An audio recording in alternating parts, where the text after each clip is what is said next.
Consistency will make up for a lack of talent. Consistency will make up for a lack of opportunity. Consistency will make for a lack of experience. Nothing will be better than developing the muscle of consistency. You won't be able to become exceptional on the occasional moments of, brilliance. That doesn't work for anybody. But you can become exceptional by mastering the mundane consistently.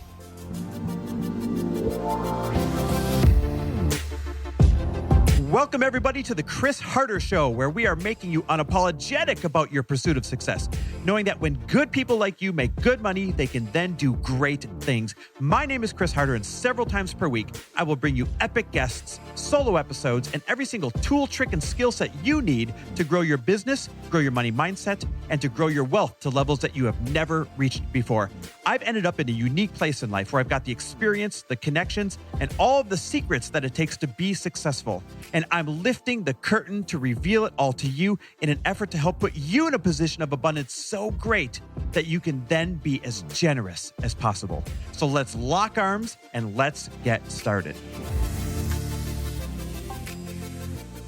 Hey, everybody. Welcome back to the Chris Harder Show, where today I am grateful that I just got to spend a quick 48 hours visiting my mom. So for those of you that don't know, my mom lives in Scottsdale.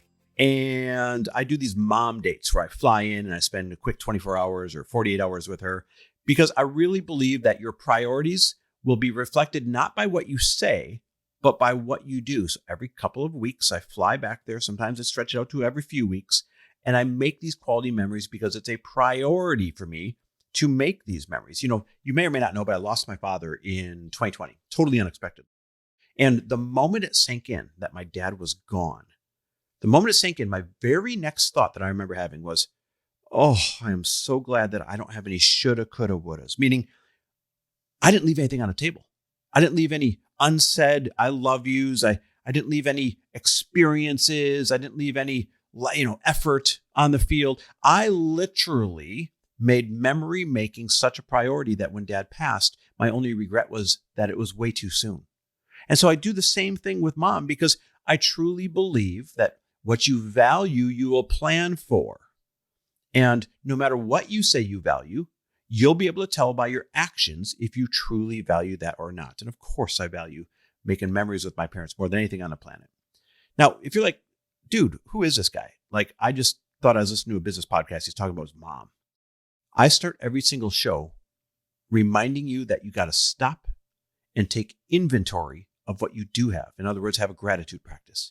Because a lot of you are built just like me. We're all built the same. And that is, all that you can see by default is what you do not yet have, or what you wish you had, or your struggles, or whatever's right in front of you. That's just how we're built as humans. But you actually have more going in your favor than you could ever imagine. You've got more of a foundation. You've got more of a springboard than you think you do. Now, it may not be what you want it to be. It may not be as much as you want it to be. But damn it, it's better than somebody else. And it's enough to get started, or it's enough to live another day, or it's enough to take that next step. And when you operate from that place of, all right, I got enough, let's just keep going, that's when you'll eventually get to your dreams. And speaking of your dreams, I've got 3 quotes today that I want to go through that I think really sum up why Lori and I have been able to have a lot of success in chasing down our dreams. And these are quotes that really, for me, revolve around business.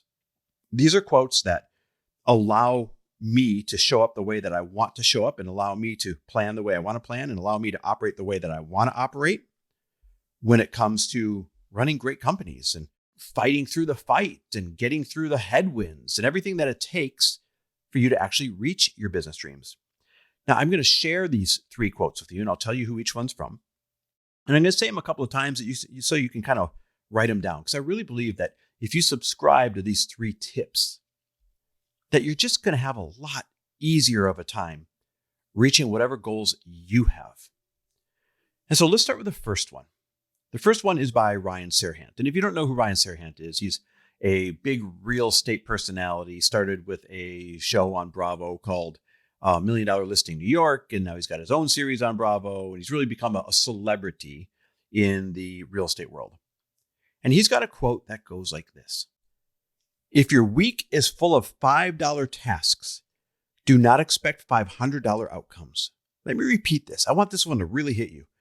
If your week is full of $5 tasks, do not expect $500 outcomes. Now, it should say, to be more relevant, something like if your week is full of $50 tasks, don't expect a 7-figure business, right? Or if your week is full of, $25 an hour tasks, don't expect to make multiple 6 figures. That's really the spirit of what he's trying to say. But what he's trying to teach you here is that entrepreneurship is mastering the things that you should be doing versus the things you should be hiring out and delegating. And anytime you hit a ceiling, anytime you feel stuck, one of the first things that you should be examining is what are you doing with your time, and could somebody else be doing it for you so that you could go be in your zone of genius a lot more than you are right now. It is very easy to get caught up in the mundane. It is very easy to get caught up in the administrative tasks that you shouldn't be doing. And you got to stop once in a while and audit. Hey, am I doing $5 tasks and expecting a $500 outcome? And one of the best things that you can do to do that is understanding what your hourly value is. And I've taught this many times before on the show, and I'll give you a quick recap of what that is. But you simply take your annual goal of what you want to earn, and you divide it by the number of weeks that you want to work, and you divide that by the number of days per week that you want to work, and you divide that by the number of hours per day that you want to work, and that tells you what your hourly value is. And so if you said something like, I want to earn $200,000 this year, and you wanted to work 48 weeks this year out of 52, then you take your $200,000 goal divided by 48 weeks. And if you said, I want to work 5 days a week, you take that divided by 5. And if you said, I want to work just 6 hours a day, then you divide that by 6. And in this case, it would give you approximately, if my math is correct, $139 an hour. So let's round up to 140. If you want to make $200,000 over 48 weeks, working 5 days a week, working 6 hours a day, then your hourly value is just shy of $140 an hour. Now, why is that important? If you're doing tasks that you could hire out for $25 an hour, $40 an hour, even $75 an hour, then that is one of the biggest reasons why you have hit a ceiling. That is one of the biggest reasons why you feel overworked. It's one of the biggest reasons why you feel like you can't get ahead. And I know what you might be saying. You might be like, oh, I don't have the money to hire those things out. What comes first, the chicken or the egg? You don't have the money to hire those things out because you're stuck doing the things that are below your talent level and your pay grade. So you've got to take that risk. You've got to scratch up a little bit of money, or you got to get real creative, and you must trade out, hire out, delegate out anything that falls below your hourly value, or you are mathematically sabotaging. You are mathematically sabotaging your actual financial goals. Entrepreneurship is really just labor arbitrage. And this is one of those lessons that you may not like how it sounds or whatever, but the truth is this: entrepreneurship is truly just labor arbitrage. Arbitrage, if you don't know what that is, it means when you buy something for one amount and you sell it for something more. That's arbitrage. And so how can you create multiples out of your investment in people? When you give someone a paycheck, you're investing both in them and in your business at the same time. And how do you get a multiple out of it? For example, if you invested, $1,000 to buy a fraction of a Bitcoin, your hope is that in a couple of years, that $1,000 turns into $3,000 or $4,000 or $5,000, right? That's an ROI, a return on investment of your investment into Bitcoin. Well, the same thing happens when you invest in an employee. You're playing arbitrage. You are buying their time and selling it for more. And when you truly grasp that, and when you marry that with knowing what your actual hourly value is, that's when you get to the next level. That's when it clicks what true entrepreneurship is. A lot of you call yourselves entrepreneurs. A lot of you call yourselves CEOs, but you're a one-man or a one-woman show that's doing a whole bunch of things you should not be doing. And that's great. It's a wonderful way to get started, but you're not going to be able to grow if you keep going that way. So true entrepreneurial maturity is when you realize that entrepreneurship is simply labor arbitrage, and you must hire out, trade out, delegate out, not do the things that are below your hourly value. So that's the first quote. Second quote is from Robert Herjavec. I love this guy. He's on Shark Tank, and he's a fellow car collector and car lover as well. So I think I like him even more because of that. And he's got a quote that says this. It's around sales. He says, average salespeople sell features. Good salespeople sell outcomes. And the best salespeople in the world sell feelings. Let me repeat this. Average salespeople sell features. Good salespeople sell outcomes, but the best salespeople sell feelings. People will pay the most for your product if you make them feel like they need it. Not if it's got cool features, not even if it's going to give them a good outcome. People can get your features elsewhere, guaranteed. And people can get a version of the outcome that you're going to get them out elsewhere as well. You've got to make them think in that moment that only you can make them feel the way that they really want to feel. As a matter of fact, let me use my old car sales background as an example to unpack this. A lot of you probably don't know, but when I got booted out of college after 2.5 years, I got into the car business right away because I loved cars and I just kind of knew that I would be good at it. And I've always kind of been a salesperson at heart, even as a kid. And when I went to get the training at the car dealership, the first few weeks, they do the sales training. They teach you how to become a car salesperson. Well, they teach you a lot about the features of the cars. And they teach you a lot about how to explain the features of the cars. And they even teach you this whole process called a walk around, where you walk around the car in a certain order, knowing which features to touch on. The problem is, if you do that, you're just like everybody else. If you do that, you're basically regurgitating shit that's on the window sticker. If you do that, you're basically regurgitating stuff that they can just look up. That doesn't sell a car. That just gives them ammo to go compare your features to somebody else's features. And if they're the same, now it just becomes about price and it's a race to the bottom. And that's no great way to do business. Nobody wants to do business just by slashing your price to win business. So instead, you need to make people feel a certain way. And I realized this early on. I mean, I was at the time 21 years old.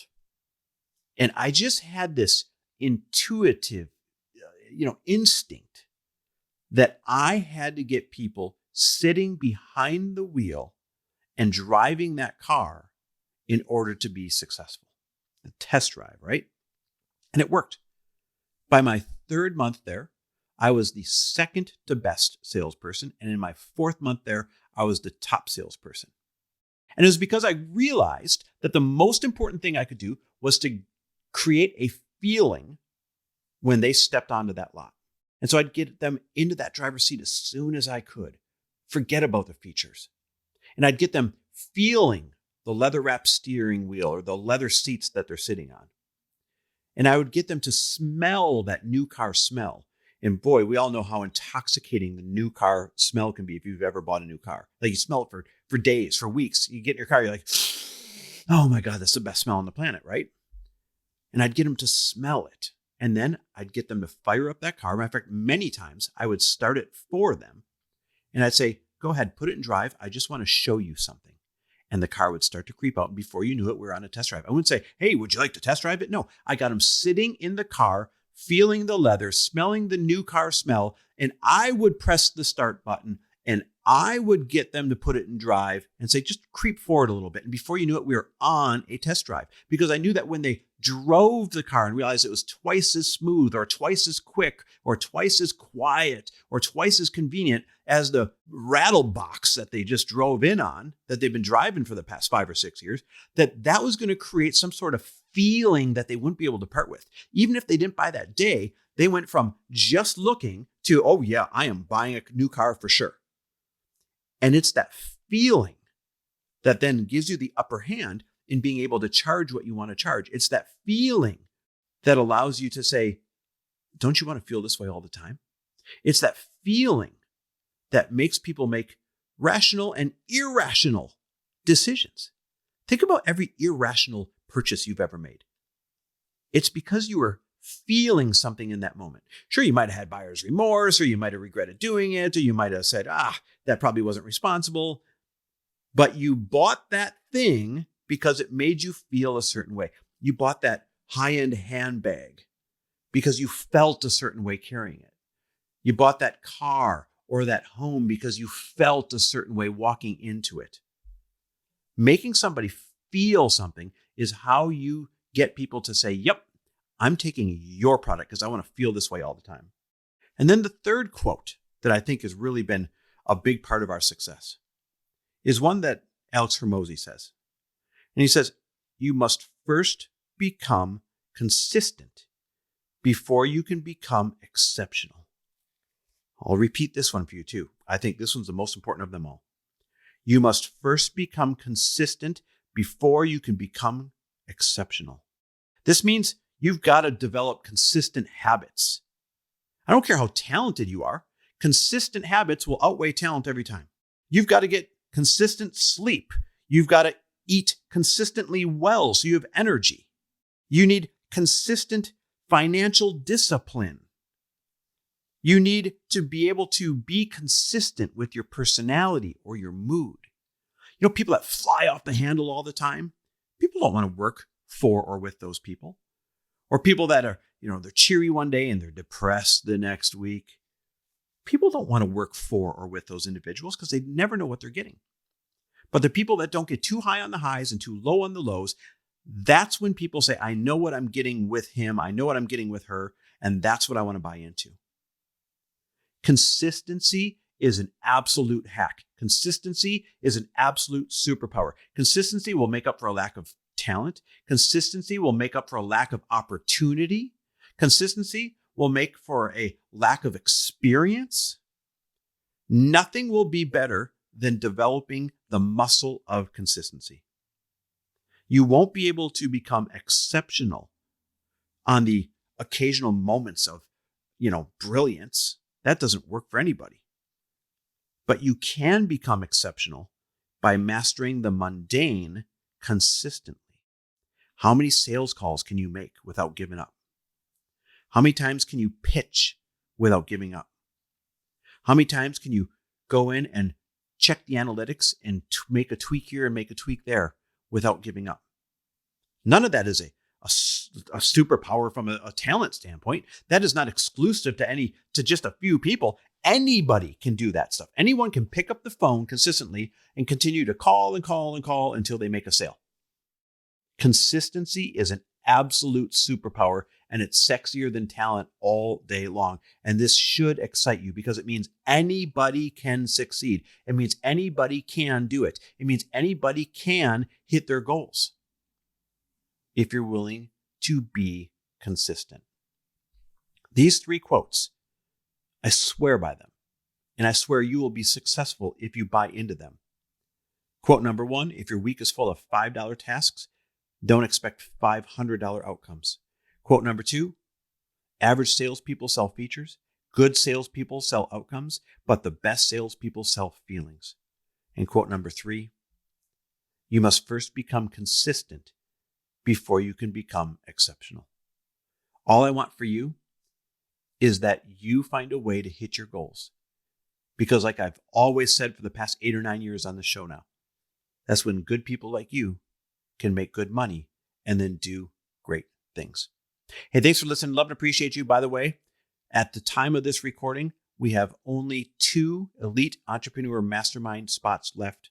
If you want to feel like you are in a group of individuals that can solve any problem that might come up this year in your business, if you want to feel like you're going to get the inside scoop on what's going on, if you want to feel like Lori and I are there to lock arms with you and grow your business side by side instead of you doing it alone, then this is the group for you to get in, but it's only reserved for people earning over $500,000 a year. Most are 7- and 8-figure businesses in there. 2 spots left. I have 4 interviews this week for those 2 spots. So they may not even be there. So right now, literally hit stop and rush over and get your application in so I can get a Zoom booked with you real quick. Go to chrisharder.me/mastermind. That is chrisharder.me/mastermind. chrisharder.me/mastermind. Fill out the app and we'll jump on a Zoom right away to see who is the best fit for those last 2 spots. This is our 9th year doing this. And everything from getting people to sell their companies to getting people to double their revenue and work half as hard, and getting people to finally feel like they have found their tribe because their neighbors and their brothers, their sisters, their parents don't understand why they are the way that they are. This is the spot where all of that happens. So go to chrisharder.me/mastermind. And in the meantime, thanks for listening. Love and appreciate you. Thanks for listening. And if you loved this episode and know of someone else who is as successful as they are generous, please pass them on to me. It would mean the world to me if you help me get this cause and this message out to as many listeners as I can. So please, if you liked what you heard, it goes a long way if you take 30 seconds and leave me a 5-star review and share this with your friends. I'll be forever grateful. And until the next episode, cheers to your success.